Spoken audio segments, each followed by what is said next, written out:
Welcome my brozilla to a new video. My name is Phenotrax, but you can call me as Marco, and in today's video we will talk about battle spirits, not arms, not beast deities. Nope, we're talking about battle spirits, or more like about armored beasts. My favorite family archetype in battle spirits. It's a white deck and I really love white decks, especially because of the mechanical look, but the armor beast gave me such a big Tachikaze vibe. They look cool, they have dinosaurs, they have an ancient look.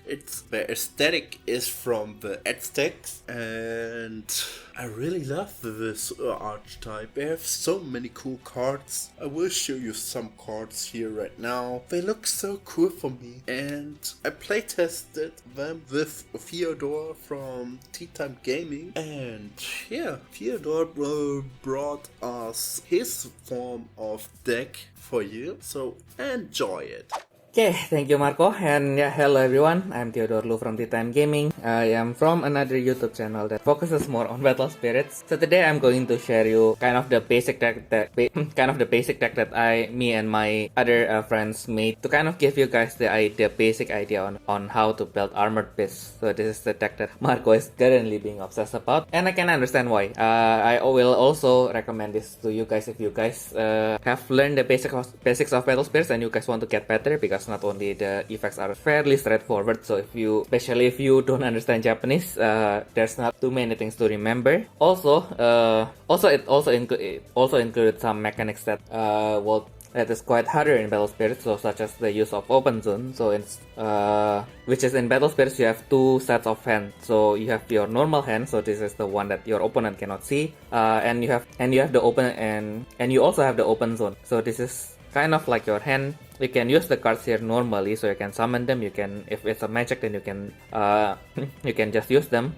The only and this is something that your opponent can see, but the only catch is that this is still not your hand. So if they have ability like this Radiant Descent over here that requires it to be on your hand, it cannot be used from the open zone. And then the second one is the mechanic of swapping. So in battle spirits, there's a swapping mechanic in which cards from two different zones. So for example, from your hand and your open zone, they can be swapped. So it is pretty. So for example, if I wanted to swap one of the cards in my hand and this ZO2 over here, so I can use the Radiant Descent, can just put my hand here and then put the ZO back to my hand. What is important is this is no longer considered as adding cards to your hand, which is neat. So because in battle spirits you have lots of effects that reacts to you adding cards to your hand. So which means now your opponent has less counters between your hand and your open zone or your deck or your trash or etc. Well, then and then the last one is, of course, since this Grandwalker deck, it is the mechanic of Grandwalker themselves. So we will start with Tezcatlipoca. This is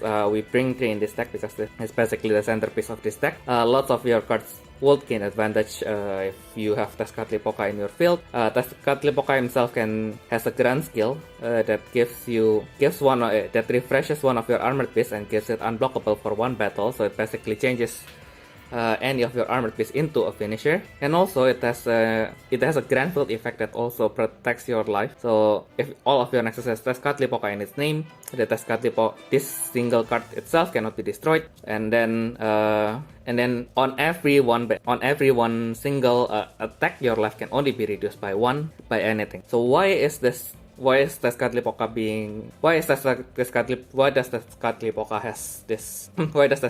has that cannot be destroyed? Because okay, so why is and then another strong points for Grandwalker is they cannot be targeted by cards that are not specifically targeting them. So against most opponent, he will stay on your field, he will give you reduction, you can use his skill to help you win. And even if your opponent can target your Grandwalker, he cannot be destroyed.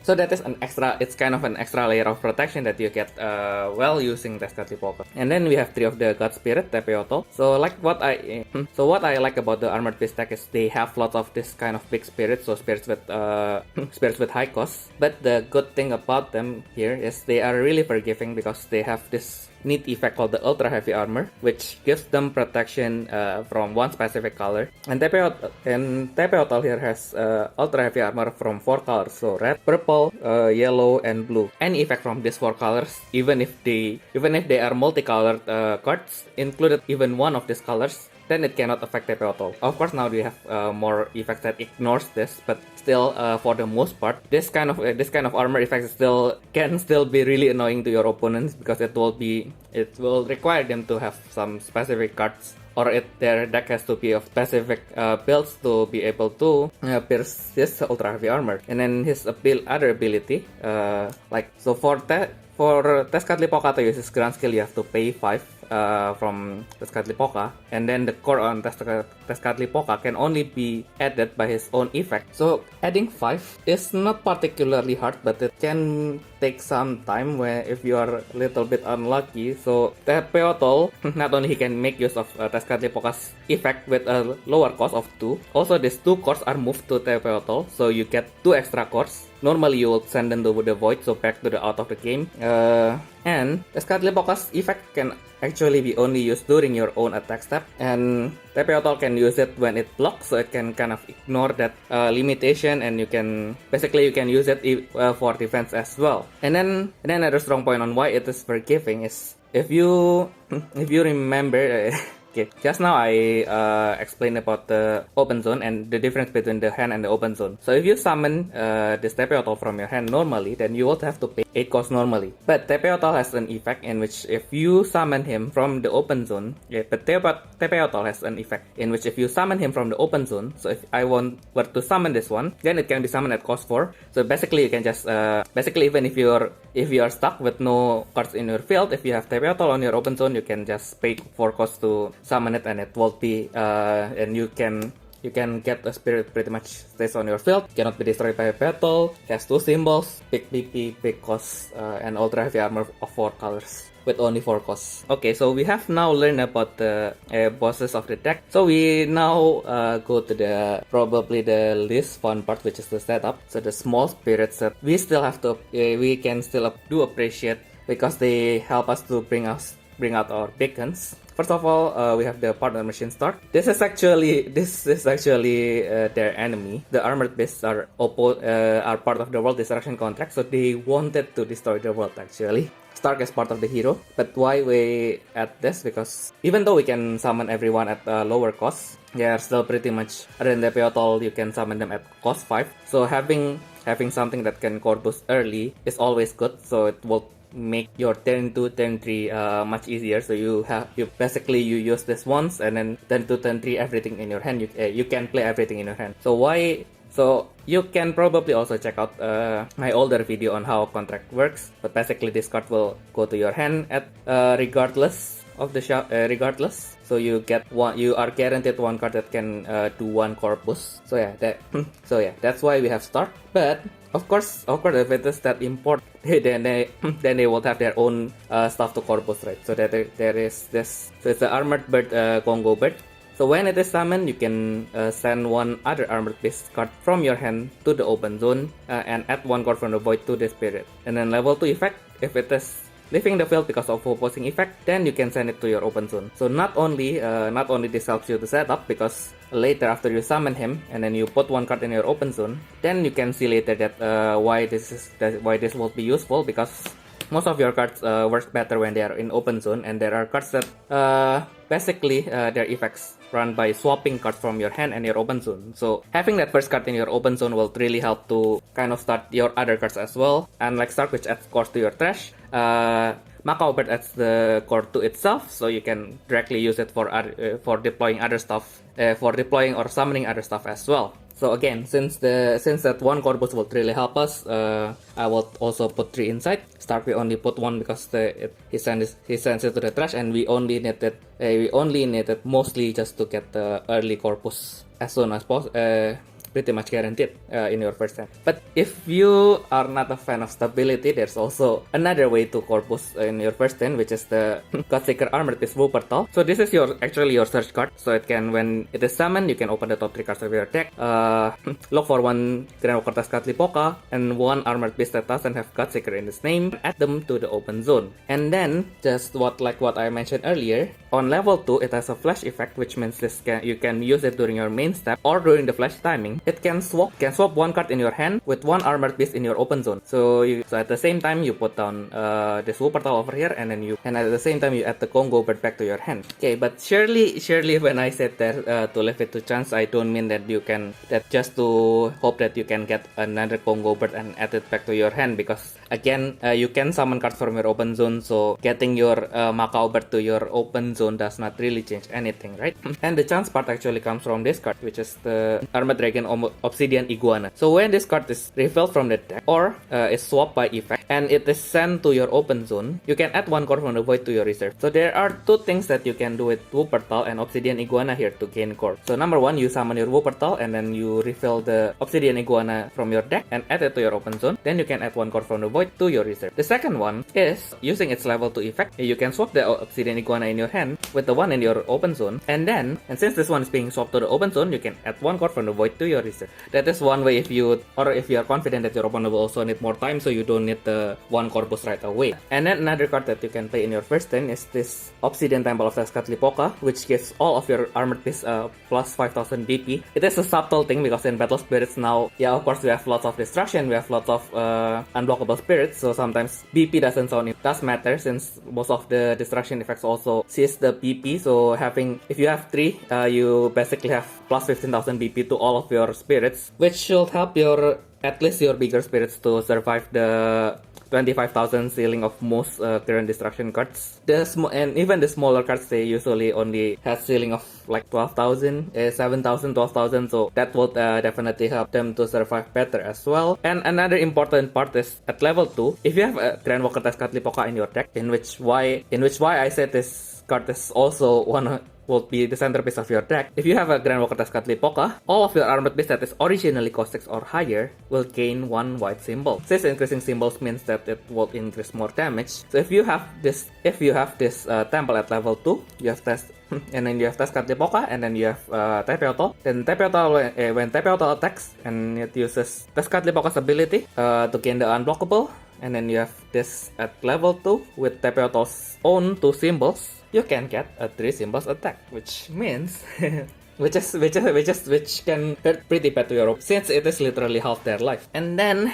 since we are done with the basics, since we have laid the groundwork with the corpus one with either one of these 2, or if you wanted to gamble with these 2, so now Tezcatlipoca is kind of your centerpiece of your deck, and we have now 1 card that can search for him, which is the Wuppertal here. But what if it's not enough, since it is white, so the draw power is not as impressive as other colors. So we have also have this Grey Wolf over here. It also, when it is summoned, you can reveal the top 5 cards of your deck and send 1 Tezcatlipoca among them to your open zone. So basically this is your secondary search card, although it can only search for Tezcatlipoca, but also on level 2, it's same like Wuppertal, it can also swap 1 card in your hand with an armored piece in your open zone, with an additional effect by boosting the BP of your armored piece by 3000 during the turn. Now since we don't have any for now, we will add 3, and then since more draw power is always good, we have Marco's favorite card over here, the Armored King Clock now. Okay, so yeah, I'm sorry if I butchered that.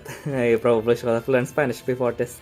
I probably should have learned should probably look for the pronunciation before this. The strong part of this card is if it's in your open zone. If it's in your open zone and your life is going to be reduced, you can summon it. So you still need to pay for the cost, including reduction. But if you can summon it successfully, then for that one instance, your life will not be reduced. So if you happen to fight another armored piece deck and they attack you with this complete setup of Tepeotl, Tezcatlipoca, and the Obsidian Temple, and you don't have anything on your field, which means it will be attacking you at 3 symbols, you can summon him from your open zone and you will receive 0 damage. damage instead. Additionally, since I was talking about draw power, when it is summoned, Tlok Nahak will let you refill the top 2 cards of your deck. If they are armored beast cards, then you can send them to your open zone. So this is basically your draw 2 cards with 5 costs, which is overall quite nice since this is white. So a draw 2 in white is definitely really appealing. Although if you wanted to add more cards from other family, then it might not be as effective. So you have to keep that in mind. And then another strong part is on level 2, it gives all of your armored beasts, including itself, an ultra heavy armor from red and white, which is as a bonus. It is already mostly good enough. Although currently the red is probably the least they need to worry about, since the current popular red tech Scarlet Flame, they have ability to basically pierce through white protection, but otherwise against other white techs, it is something that they give to your whole deck. So eventually, when these cards are cycled up, they will be really nice to have. And then back to talking about draw power, we have this Warrior Jagger and also Toskatl Turtle. These two are pretty similar. So when they attack, you can refill top card of your deck. If it is an armored beast, then you can add it to your open zone. Basically your standard draw one when they attack cards. The unique thing about Warrior Jagger is when it attacks, you can once per turn trade one of the cards in your hand with an armored beast in your open zone. While Toskatl Turtle, on the other hand, to use the refill one and put to open zone effect, it has to be on level 2. Normally when it attacks, you can return one opposite spirit or ultimate to the hand.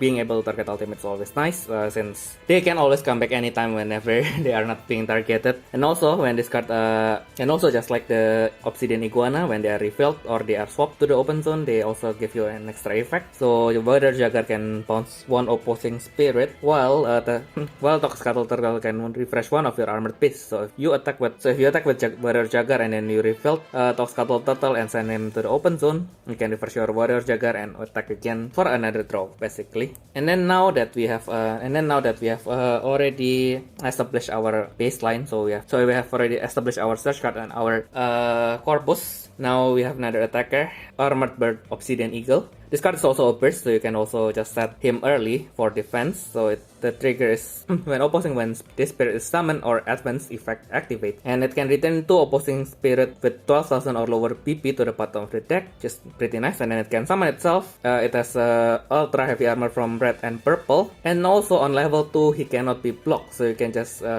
basically when it is already like turn 3 or turn 4, you can just summon him, attack, and then you will have minimal repercussions for doing that. And another unique point is that just like the Obsidian Eagle and Warrior Jagger and Toskatl Turtle, when it is refilled from the deck and sent to the open zone or swapped to the open zone, you can skip the trigger and activate the burst right away, which means you can summon it. So basically, if you attack with Warrior Jagger and then you refilled Obsidian Eagle, even if your opponent has nothing, you can just summon it and then you will be able to get another attacker. That is unblockable. And then the last one is potentially your finisher, which is also everyone's favorite alligator, the Armored Beast Obsidian Gator. So again, when it is summoned from the open zone, it is treated as cost 5. So again, this goes back to the aspect in which the larger ones, when they are summoned from the open zone, they can be summoned at a lower cost. And as you summon it from the open zone, you can return one opposing spirit to the bottom of the deck. This is not a when summon effect. This is an effect that activates when it is summoned. This kind of specific wording is important, because that means if your opponent has something that stops when summon effect, or your opponent has when summon burst, then this will not be triggered. So you can just summon him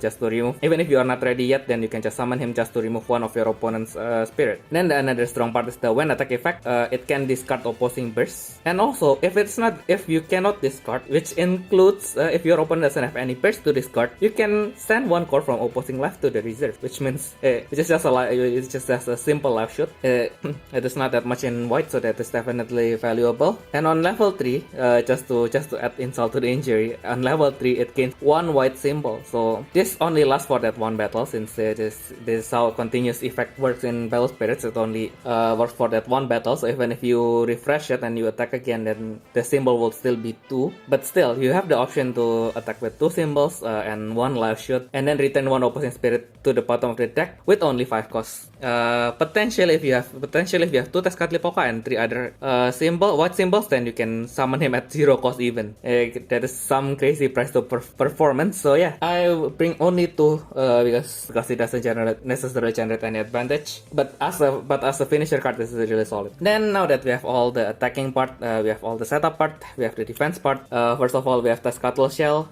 So the defensive part, when this card is played during that one single turn, all opposing spirit and ultimate that is cost 4 or higher cannot hurt your life by attack. So effect damage will still work, but to kind of offset that, that's a secondary effect in which move 2 core from your Tezcatlipoca back to the void to return 1 opposing spirit or nexus to the bottom of the deck. So you can actually just use this to kind of remove your opponent's nexus. Really, you don't really have to use it when your opponent attacks, which is quite neat. And then another strong part is that if it is refilled from your deck by an armored beast effect, or it is sent to the trash by Tezcatlipoca, then it can be added to the hand. Bonus point if it is recovered from the trash, then you can add 1 core from the void. To your Grandwalker Nexus, which helps with Tezcatlipoca's score charge. Then now we have this card that refills 3, this card refills 5, this card refills 2, this 2 cards refills 1. You should be able to get this card in your hand, which I think it's really good. Okay, and then the last one, I think it is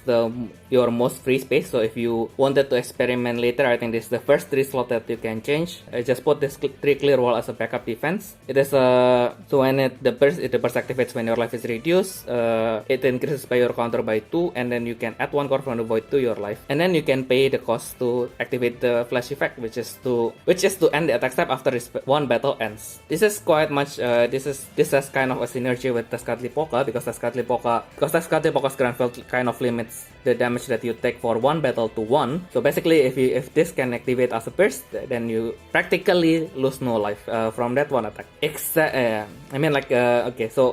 But yeah, with this kind of effect, your life need to be at least 1 before it activates. That is to note, so you don't take that last 1 damage before you and rely on this to get you back in the game. That does not happen. There's no heal trigger in this game. And yeah, while BS60 reprints other strong defensive like Burst Wall, the Burst Wall Revival and Diamond Wall Revival, I chose the Clear Wall because we brought Stark anyway, and then if Stark is already on the field. And another strong points that I also covered in my video is that this contract spirit, when they leave the field because of the opponent, they can stay in the soul state. And when you have Stark, even if it's in the soul state, clear wall is unaffected by opposing effects, isn't it? So basically, since we brought Stark anyway, it has a protection and it has an effect that has synergy with your Grandwalker. Okay, so yeah, that is basically the list. I think Marco will be able to provide you with something clearer. Hopefully, it's basically the basic. This is my basic list, so you can play around. You can add briefs to this. You can add another. If you wanted to hunt further, you can look for Artemis Shield. You can look for Clara to increase the draw power to make it more stable. I think this deck is even with only this, I think I am confident enough to bring this to tournaments with minor modifications. Definitely more, but yeah, I think even with its own kit, it's already pretty strong. So I really recommend this if you're either just starting and you want to get better in Battle Spirits, or if you already feel good and you want something new, and then I would recommend you to check this deck out. And yeah, I think that is all from me. So yeah, thank you everyone for listening. If you wanted more Battle Spirits contents outside of this,